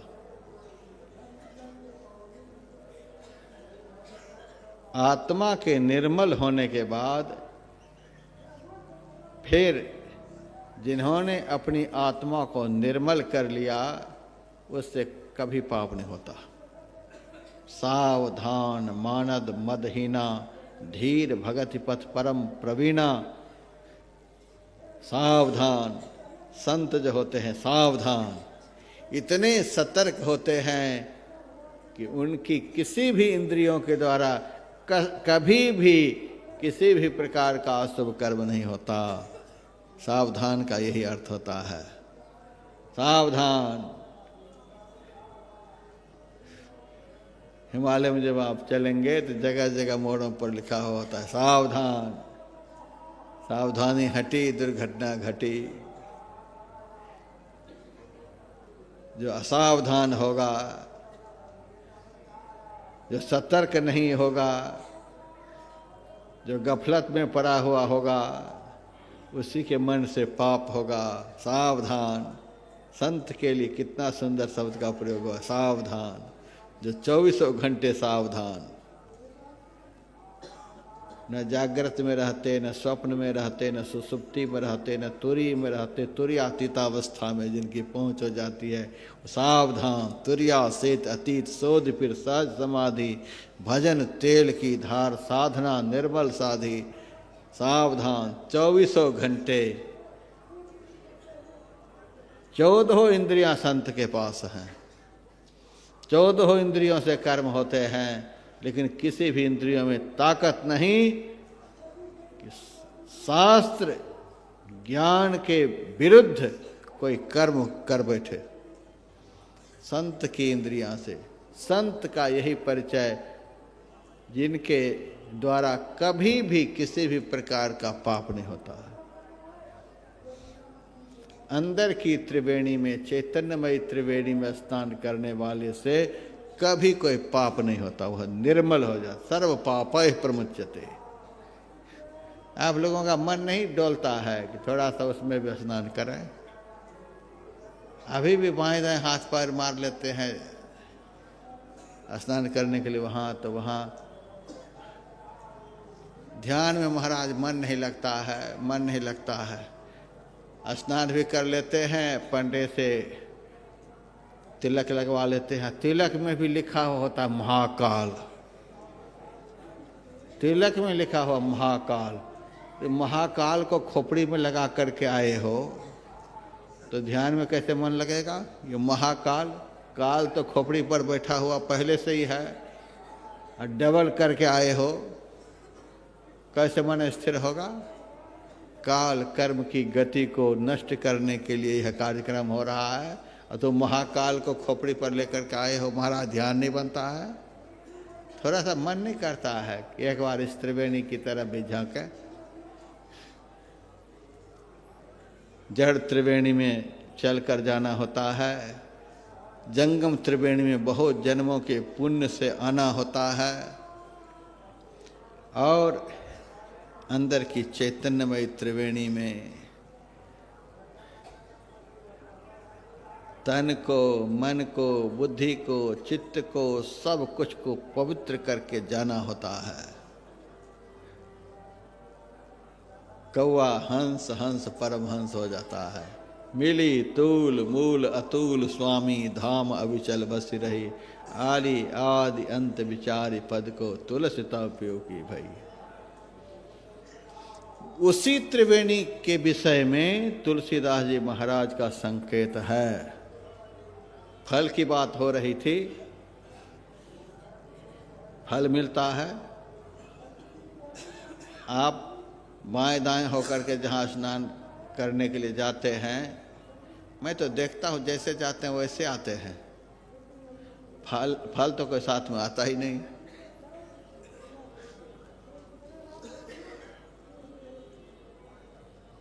और तुलसीदास जी कहते हैं, सुनी समुझही जैन मुदित मन मज्जही अति अनुराग, लहहि चारि फल अछत तनु साधु समाज प्रयाग। यहाँ का स्नान बहुत फायदेमंद है।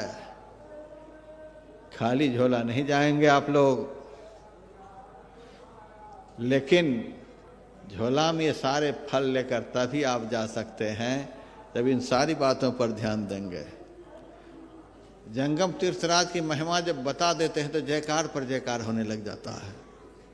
अब धुल गए बन गए हंस, अब तो उड़ेंगे सूरज की तरफ, बस जयकारा पर जयकारा। और जब जंगम तीर्थराज में पहुंच करके क्या सब करना है यह बताने लग जाता हूँ, तब वह हंस फिर सिर झुका करके देखता है कि पहले ही बढ़िया थे। यहाँ बैठ गए, बस इतनी ही बात नहीं है। सुनी, यहाँ आकर के, यहाँ बैठ करके, यहाँ से जो वचन निकल रहा है, स्टेज पर से जो वचन निकल रहा है, सुनी, इसको सुनना है। और का सुनना छोड़ करके इस वचन को सुनना है, कान के द्वारा सुनना है। समुझही, बुद्धि के द्वारा इस पर विचार करना है। कर्मेंद्रिय का प्रयोग, ज्ञानेंद्रिय का प्रयोग और सूक्ष्मेंद्रिय का प्रयोग, तीनों इंद्रियों का प्रयोग जंगम तीर्थराज में होता है। जड़ त्रिवेणी में तो बस एक ही प्रयोग होता है, यहाँ तो तीनों प्रयोग होता है। कर्मेंद्रियों का प्रयोग, स्थिर होकर के बैठ गए, हाथ है पैर है ये कर्मेंद्रियां हैं, इसको स्थिर करके बैठ गए, कर्मेंद्रियों का प्रयोग हो गया। उसके बाद कान से सुन रहे हैं, ये ज्ञानेंद्रियों का प्रयोग। आँख कान नाक जिह्वा और त्वचा, ये ज्ञानेंद्रिय का प्रयोग। आप सुनिए, मज्जही अति अनुराग, समुझही, ये समुझही जो है यह बुद्धि का प्रयोग है। बुद्धि सूक्ष्म इंद्रिय है। कर्मेंद्रिय, ज्ञानेंद्रिय, सूक्ष्मेंद्रिय, तीनों इंद्रियों का एक साथ जब प्रयोग होता है तब तीसरी त्रिवेणी की यात्रा शुरू होती है।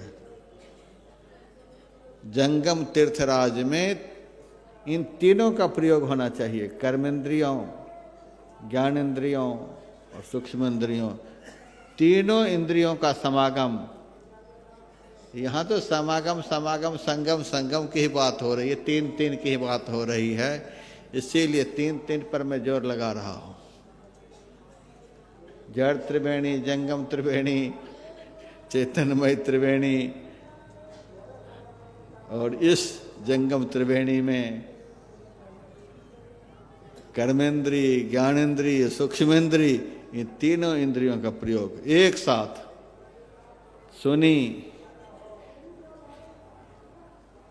यह दूसरी इंद्रिय ज्ञानेंद्रिय है, हाथ पैर स्थिर करके बैठे हैं, कर्मेंद्रिय का भी प्रयोग है। समुझही, विचार पूर्वक एक एक शब्द पर गौर करना है, क्या सब शब्द हो रहा है, नहीं तो ये सब शब्द सिर से बाहर निकल जाएंगे। समुझही, विचार शक्ति भी साथ साथ काम करे, केवल कान सुने और विचार शक्ति का प्रयोग कान के साथ नहीं हो तब सुनना उतना सार्थक नहीं। एक सत्संगी आए थे, कहाँ से सत्संग सुन करके प्रयागराज में। मैंने कहा कहाँ से आए? बहुत बड़ा सत्संग हो रहा था, वहीं से आए हैं।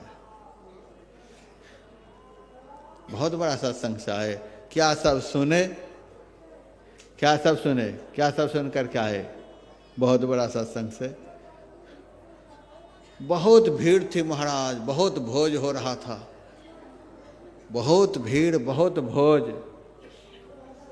सुने क्या? सुन तो कुछ भी नहीं सके, याद कुछ भी नहीं है। क्या सब वहाँ सुनाया गया, हो रहा था, क्या सब सुनाया गया, कुछ दिमाग में स्थिर ही नहीं रहा। समुझहि शब्द का प्रयोग हुआ है, क्या सुनकर के आए कुछ पता नहीं।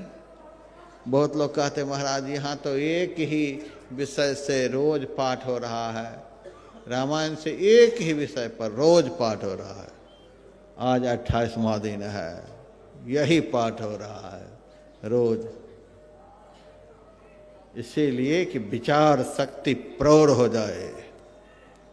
इतने दिनों में हमारा श्रोता जब अपने अपने गांव को जाए, अपने अपने नगर शहर को जाए, अपने गांव नगर शहर के लोगों को 1 महीने का अनुभव बता सके।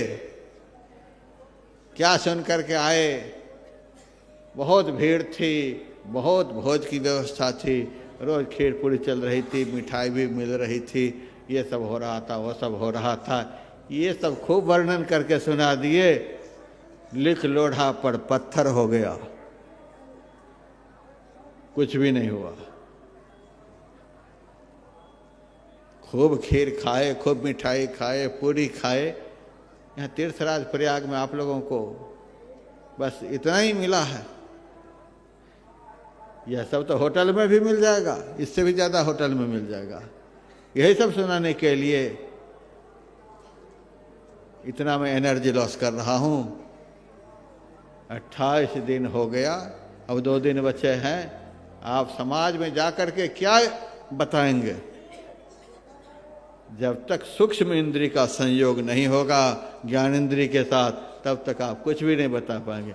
बहुत भीड़ थी महाराज, बहुत भोज की व्यवस्था थी, सुने क्या सब कुछ भी पता नहीं है। ऐसे आदमी से कुछ नहीं होता। सुनी समझही, विचार शक्ति का प्रयोग, समझते हुए सुनना है क्या सब सुनाया जा रहा है। एक एक बात यदि दिमाग में अट जाए तो आप लोग तो छक्का छोड़ा देंगे यहाँ से जाने के बाद। क्या सब सुन करके आए हैं, सुनी समझही। और बहुत लोगों को मैं देखता हूँ माथा भारी हो जाता है, पता नहीं महात्मा चुकंदर का जूस पी करके तो भाषण नहीं दे रहा है, कब तक यह चलेगा पता नहीं। माथा भारी करके बहुत लोग सत्संग सुनते हैं, पता नहीं कब तक चलेगा। घड़ी भी देखते हैं तो छोड़ने का नाम नहीं ले रहा है। हाय हाय, फिर तो अनर्थ हो गया। इसीलिए शब्द का प्रयोग देखिए, मुदित मन, आनंद मन से सुनना है, सुनी समझही। तीसरा शब्द का अर्थ प्रयोग है जन। जन का अर्थ भक्त होता है। यहाँ भक्त बन करके बैठना है।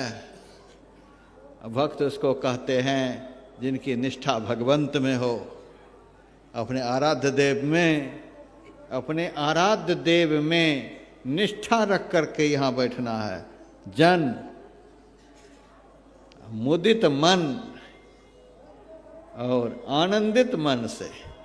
हमारे जन्म जन्म का पुण्य उदय हुआ है, जो ऐसा सुअवसर जीवन में प्राप्त हुआ है। बातें हैं अनमोल, मोल नहीं एक एक की, एक एक हीरा जैसा शब्द निकल रहा है।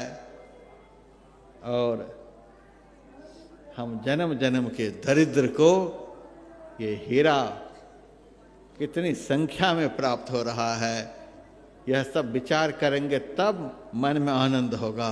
हम तो जन्म जन्म के इन शब्द के लिए दरिद्र बने बैठे थे, आज इतने सारे शब्द रूपी हीरा हमें प्राप्त हो रहे हैं।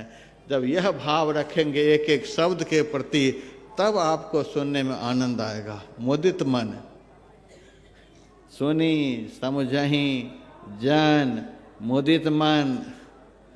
और उसके बाद 6:30 बजे से 7:30 बजे मज्जहि अति अनुराग, अत्यंत प्रेम के साथ जो कुछ सुने हैं उस पर निमज्जन, खूब स्नान, मन की धुलाई, आत्मा की धुलाई, मज्जहि अति अनुराग, त्रिवेणी संगम पर अपने को स्थिर करने का प्रयास। त्रिवेणी संगम पर इड़ा भगवती गंगा पिंगला यमुना नदी, इड़ा पिंगलयोर मध्य सुषुम्ना च सरस्वती। इड़ा पिंगला के मध्य में अपने को स्थिर करने का प्रयास। अनस्थिर हों स्थिर करें, अनस्थिर हों स्थिर करें, अनस्थिर हों स्थिर करें। यह युद्ध चलते चलते अपने को स्थिर करके छोड़ें, तब हुआ मज्जहि अति अनुराग। इतना सब कुछ जब हो जाएगा तब लह चारि फल अछत तनु, साधु समाज प्रयाग। अर्थ धर्म काम मोक्ष रूपी फल आपको प्राप्त होगा। वह धर्म प्राप्त होगा। अधर्म का त्याग ही धर्म कहलाता है। अधर्म एक ऐसा फल है। इस प्रक्रिया से जब धर्म की प्राप्ति होती है, वह धर्म रूपी फल ऐसा है, शरीर मर जाएगा लेकिन वह फल सड़ेगा नहीं। धर्मानुगो गच्छति जीव एकः। जहाँ जहाँ आप जाएंगे शरीर त्याग के बाद, ये फल आपके साथ साथ जाएंगे।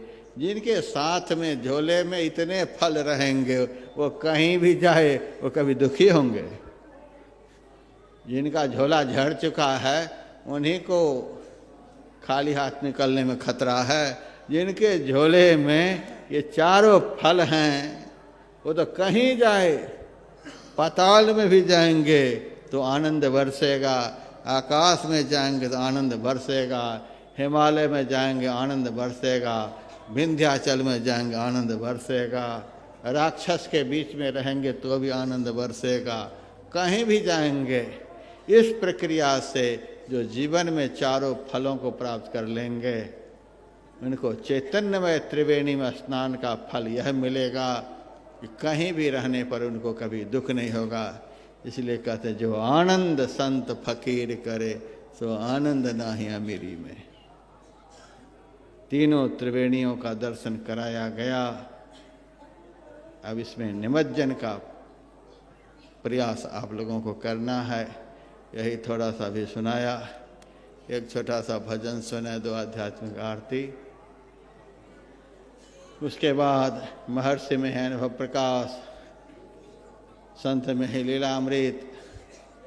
ये सब बड़े विलक्षण ग्रंथ जो अभी थोड़े बहुत बचे हुए हैं। भागलपुर से हमारे सचिन पोद्दार जी आए हैं, उनकी तरफ से 100 रुपये की छूट है, आप ले लीजिएगा, छूट का मजा। जय गुरु महाराज।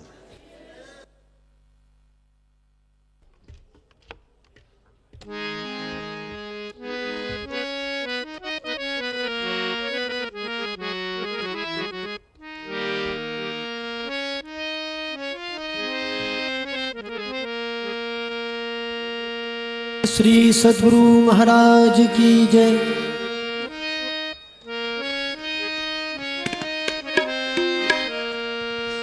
जो आनंद संत फकीर करे,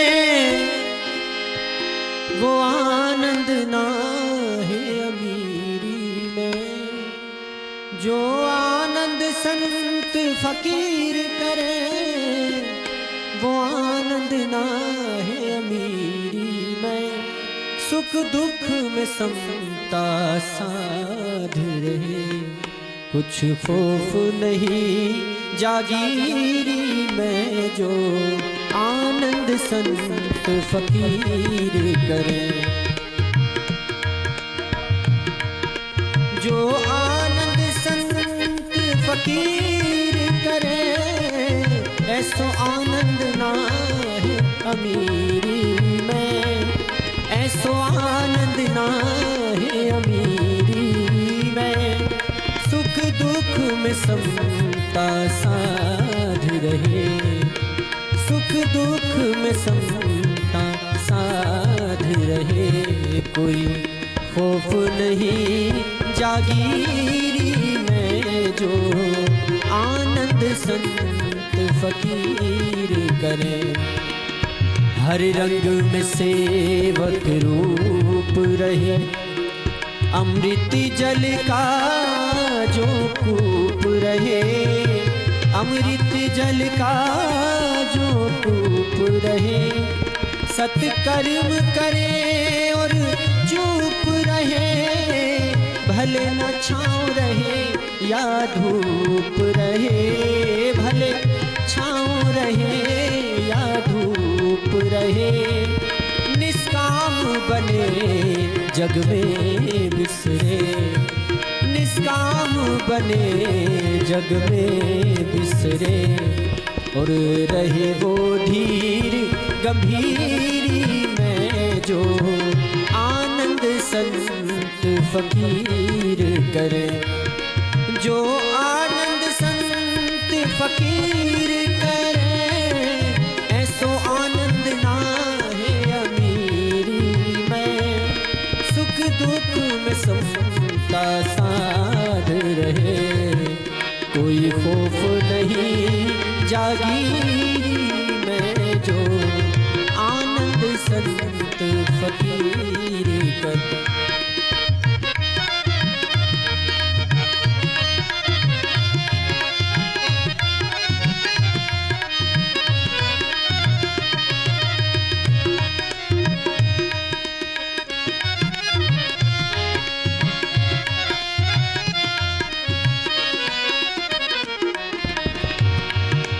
जग तारण कारण देह धरे, सत सेवा करे जग पाप हरे, सत सेवा करे जग पाप हरे, जग तारण कारण देह धरे, सत सेवा करे जग पाप हरे, जिज्ञासु के घट में ज्ञान भरे, संत वाणी सदा मुख से उचरे, संत वाणी सदा मुख से उचरे, सडरीप को वश कर रंग में रहे, सडरीप को वश कर रंग में रहे, और रहे वे सदा सुरवीरी में, जो आनंद संत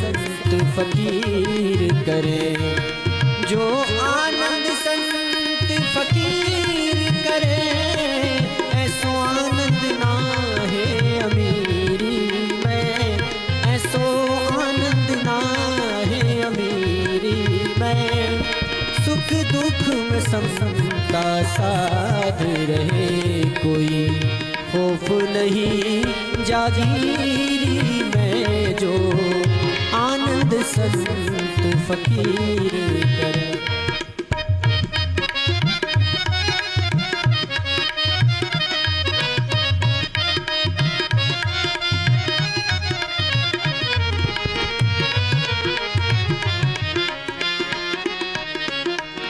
सद्बोध जगत में आई कहे, सतमार्ग को दिखलाई कहे, सतमार्ग को दिखलाई कहे, गुरु ज्ञान से पद ये गाय कहे, सत्तार शब्द समझाई कहे, सत्तार शब्द समझाई कहे, मर जीवा बने सो मौज करे, मर जीवा बने सो मौज करे, और रहे अलमस्त फकीरी में, जो आनंद संत फकीर करे, जो आनंद संत फकीर करे, ऐसो आनंद ना है अमीरी में,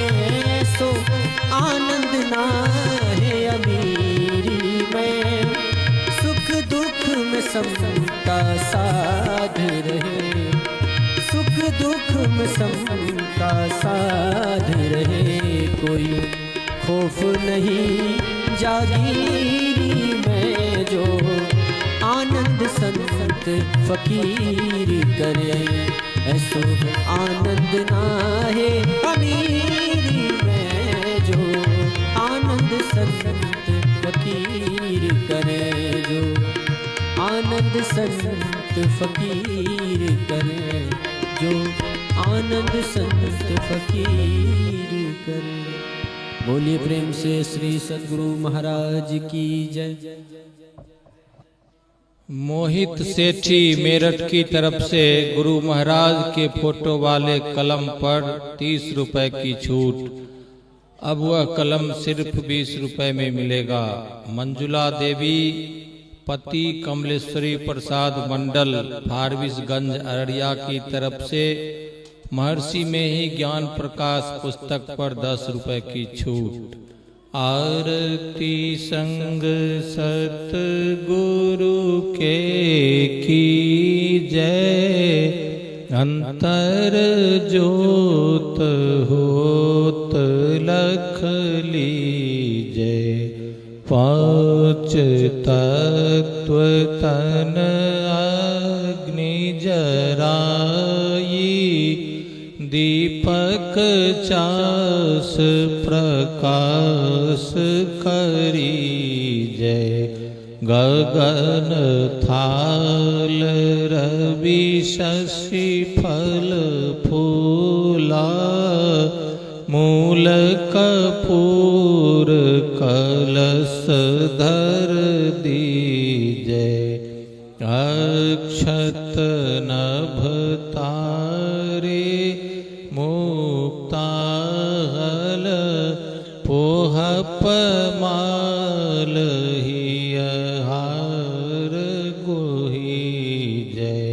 सेत पान मिष्टान मिठाई, चंदन धूप दीप सब चीजय। झलक झांझ मन मीन मजीरा, मधुर मधुर ध्वनि मृदंग सुनी जय। सर्व सुगंध उड़ी चली आकाशा, मधुकर कमल केली धुनि धीजय। निर्मल ज्योत जरत घट माही, देखत दृष्टि दोष सब छीजय। अधर धार अमृत बही आवे, सतमत द्वार अमर रस भीजय।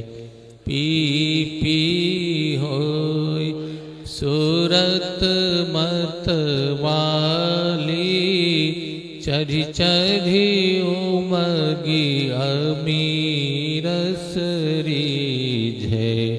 कोट भान छवि तेज उजाली, अलख पार लखीला लगी जय। छिन छिन सूरत अधर पर राखे, गुरु पर साद अगम रस पीजै।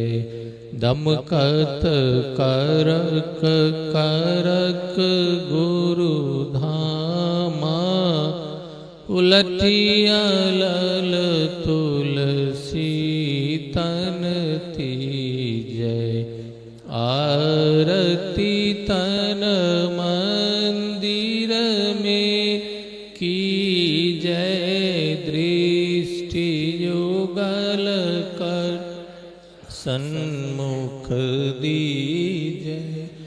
चमके बिंदु सूक्ष्म अति उज्ज्वल ब्रह्म ज्योति अनुपम लख लीजय जगमग जगमग रूप ब्रह्मांडा निरखी निरखी ज्योति तज दीजय शब्द सुरत अभ्यास सरलतर करी करी सार शब्द गहिली जय ऐसी जुगति काया गढ़ त्यागी भव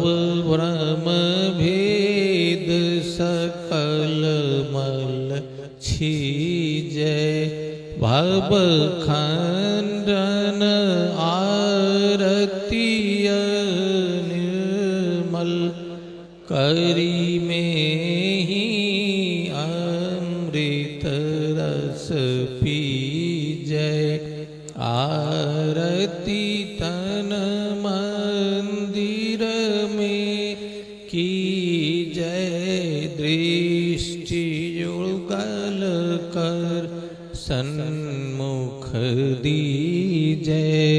बोलिए प्रेम से श्री सद्गुरु महाराज की जय।